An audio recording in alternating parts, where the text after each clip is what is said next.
O exercício número 2 pedia para você usar os mesmos dados fictícios de pacientes e criar uma tabela de análise descritiva com média, variância e desvio padrão das variáveis idade, altura e peso. Além disso, também calcular o coeficiente de variação. Pois bem, eu já tenho aqui o projeto no próprio Power BI, já está lá inclusive como exercício 2. Essa tabela que eu criei para cada uma das variáveis, muito similar ao que eu fiz para o exercício número 1. Então seleciona aqui a tabela, eu trouxe, observe aqui as colunas, hein? Média de idade, variação de idade, desvio padrão de idade. Eu vou chegar aqui um pouquinho para o lado, para que fique bem claro para você.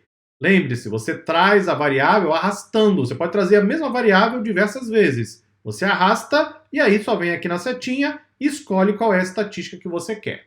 Então eu fiz isso para a idade, eu fiz isso para o peso e fiz isso também para a altura. Mesma coisa.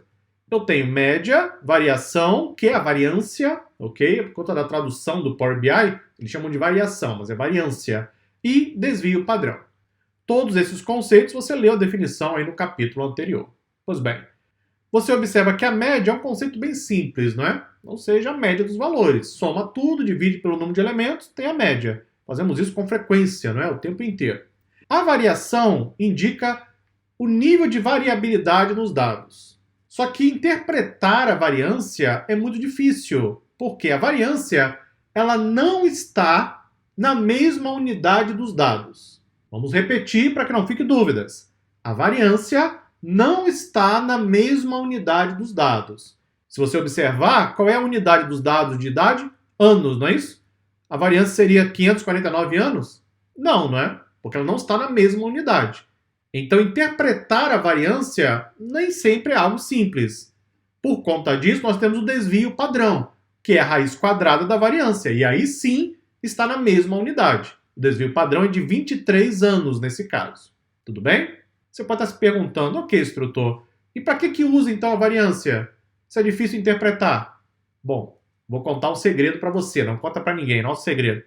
Diversas e diversas tarefas matemáticas em aprendizado de máquina utilizam a variância. As operações matemáticas levam em consideração a variância.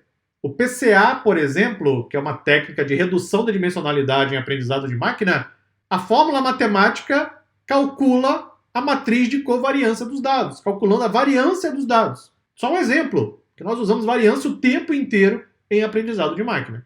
Só que para interpretar é difícil. Então, para nós, seres humanos, o desvio padrão é melhor. Para os cálculos matemáticos, aí então usamos a variação ou variância. Ok? Bom, já tenho as 3 tabelinhas para cada uma das variáveis, só que nós pedimos o coeficiente de variação. Por que o coeficiente de variação? Observando a variância e o desvio padrão das 3 variáveis, eu consigo dizer qual variável tem maior variabilidade dos dados, ou seja, os dados estão mais espalhados, mais dispersos. Eu consigo comparar isso olhando essas estatísticas? Não, eu não consigo. E por que eu não consigo? Porque as unidades são diferentes, não é? Então eu tenho desvio padrão da idade em anos. Como que eu vou comparar desvio padrão da idade em anos com desvio padrão do peso em quilos? Ou seja, 23 anos de desvio padrão. É maior ou menor do que 31 de peso? É difícil fazer esse tipo de comparação entre variáveis que têm unidades diferentes, que têm informações diferentes.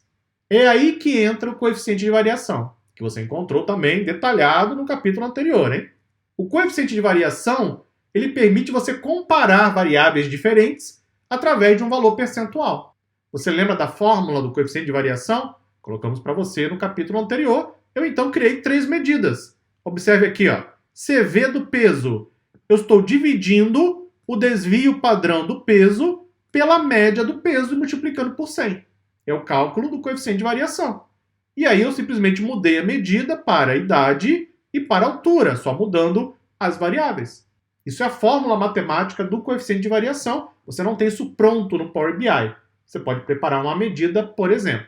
O que eu faço agora? Venho aqui na tabelinha de idade e busco CV da idade. Venho aqui na tabelinha de peso, CV do peso. CV, claro, aqui não é o coeficiente de variação. Venho aqui para a altura, CV da altura. Pronto, agora sim é mais fácil fazer alguma comparação. que nós observamos? Que a variação da idade, ela parece maior. Tem um coeficiente de variação maior, olha lá, 41% é o coeficiente. Enquanto que a altura parece ter uma variabilidade bem menor. São exemplos simples que mostram um pouquinho do que realmente é ciência de dados, né? Ou seja, eu tenho que fazer análise estatística, eu tenho que obter resumo dos dados, eu tenho que comparar e interpretar valores. E ensinamos isso exaustivamente aqui nos cursos de formações da DSA. Só que esse trabalho ele é super valioso, porque aqui você consegue extrair insights, informações valiosas que vão ajudar a empresa a tomar decisões no seu dia a dia. Concluímos assim os exercícios 1 e 2, eu espero que você tenha tentado pelo menos fazer, porque assim você analisa, não é, como está o seu nível de conhecimento, não só sobre o Power BI, mas também sobre essa introdução à estatística. Mas concluímos aqui os exercícios, você vai encontrar tudo ao final do capítulo. Vamos agora para o lab número 4. Tem 2 manuais em PDF aí na sequência desse capítulo. Leia esses manuais em PDF e encontre comigo no próximo vídeo. Muito obrigado e até lá.